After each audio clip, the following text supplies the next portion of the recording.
আপনার নাম দলে কি? আমার নাম দীপ দত্ত, আমি রাজ্য সহ সম্পাদক এবিভিপি উত্তরবঙ্গ। আজকে আপনাদের অভিযান কালিয়াগঞ্জ কলেজে শহর তৃণমূলের সভাপতি, তার স্ত্রী এবং তার সাথে তৃণমূল ছাত্র পরিষদের আদ্দামরা সকল ছাত্র নেতাদের ফ্যামিলি মেম্বারদের যেভাবে অস্বচ্ছভাবে নিয়োগ হয়েছে, তার প্রতিবাদে প্রাক্তন অধ্যক্ষ পীযূষ কান্তি দাসের বাড়ি ঘেরাও করতে আমরা এসেছিলাম। কিন্তু মমতা বন্দ্যোপাধ্যায়ের চটিচাটা পুলিশ আমাদেরকে এখানে ধস্তাধস্তি করে এখানে আমাদেরকে আটকে দেয়।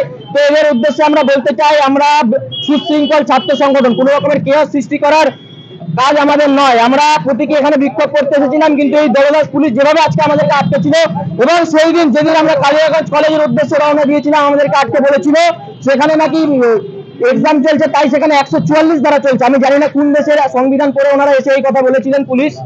তো এনাদের উদ্দেশ্যে আমরা হুঁশিয়ারি দিতে চাই, এবং পীযূষ কান্তি দাসকে আমাদের স্পষ্ট বক্তব্য, আমরা 10 দিনের টাইম লাইন সেট করে দিয়ে যাচ্ছি। এই 10 দিনের মধ্যে যদি অস্বচ্ছ যারা নিয়োগ হয়েছে ফ্যামিলি মেম্বারদের, তৃণমূলের ইভেন বামপন্থীদের ফ্যামিলি মেম্বারদের যে নিয়োগ হয়েছে কালিয়াগঞ্জ কলেজে, এই নিয়োগ যদি বাতিল না হয় এবং স্বচ্ছভাবে মেধাবীদের যদি নিয়োগ না হয়, আমরা এই একে একে যতজন অযোগ্য আছে সকলের বাড়ি ঘেরাও করব এবং এদেরকে আমরা সরিয়ে ছাড়বো।